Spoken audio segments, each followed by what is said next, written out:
N'arrête jamais de faire ce que tu peux faire parce que rien n'a marché. Si je ne peux pas pécher, je peux bien donner. Regarde toujours dans ta vie ce qui peut agir lorsque rien n'agit. Jésus ne t'a pas demandé tes filets, t'a demandé ta barque. Jésus ne t'a pas demandé les poissons, t'a demandé ta barque. Même si tu n'as rien, tu as quelque chose, tu as toi. Même si je n'ai pas l'argent, j'ai des mains, je vais les battre. Même si je n'ai pas l'argent, j'ai des pieds, je vais danser. Même si je n'ai pas d'argent, j'ai une bouche, je vais louer. Même si je n'ai pas d'argent, même si je n'ai pas d'argent, mais j'ai de la force, je veux servir Dieu. Même si tes filets ne sont pas remplis, mais tu as une barque vide. Et donne-moi la main.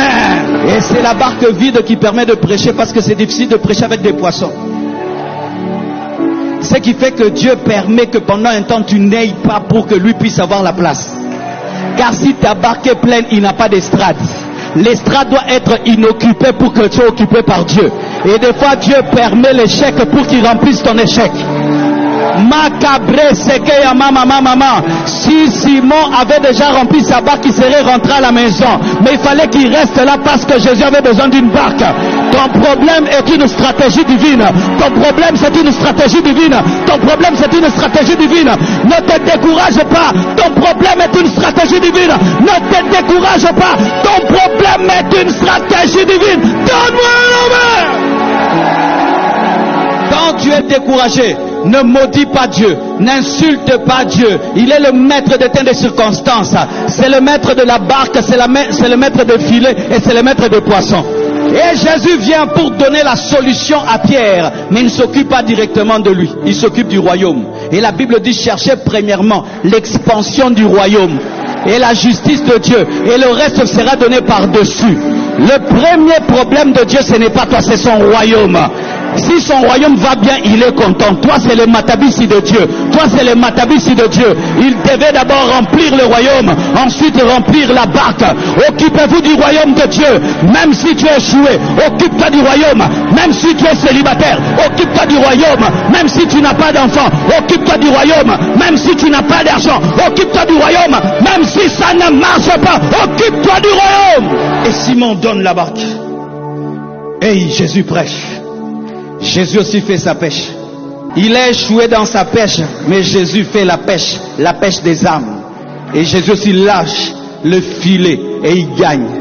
Remplis le filet de Dieu et ton filet se remplira. Priorité au filet de Dieu, pas priorité à ton filet. Et si Dieu a mangé, tu mangeras. Si Dieu a mangé, tu... Si les Congolais disent lié sa punda paye, et ça biblique. Remplis le filet de Dieu et ton filet se remplira. Et Jésus prêche. Les âmes sont sauvées. Le filet de Dieu se remplit. Le filet de Dieu se remplit. Quand Dieu a fini de remplir son filet, maintenant il s'occupe de Pierre. Ce n'est pas parce que Dieu ne te parle pas de ton problème qu'il ne connaît pas ton problème. Ce n'est pas le moment de s'en occuper. Je vais te dire la vérité. Dieu fait les choses quand il veut, quand le temps de Dieu est important. Tu es découragé parce que tu ne maîtrises pas la dimension du temps de Dieu. Il y a un temps pour ta bénédiction. Sois patient. Laisse Jésus utiliser ta vie, utiliser ton âme, utiliser ton esprit. Laisse-le utiliser, après il se tournera vers toi. Dieu sait que tu as faim, c'est lui qui t'a donné l'estomac. Dieu sait que tu as besoin d'une femme, c'est lui qui t'a donné la sexualité. Dieu sait que tu as besoin de bien vivre, c'est lui qui a créé l'homme dans les jardins. Même avant que tu ne pries, il connaît ta prière. C'est lui qui t'a créé. Il savait que pendant il utilisait la barque de Pierre, Pierre avait des problèmes. Il pouvait lire en lui. Mais c'était un test. Ce qui nous a m'abattu au Kara, ils attestent. En français, quand Dieu fait comme si il ne s'occupe pas de toi, c'est un test. Il savait que la femme à la perte de sang avait la perte de sang. Mabeta Kara. Test. Alléluia. Il savait que Bartimée avait un problème de yeux. Beta Kara. Tu dois crier. Dieu sait que tu es orphelin. Dieu sait que tu n'as rien dans les poches. Dieu sait. Et il y a un temps, il le fera. Mais en attendant, tu fais pour lui.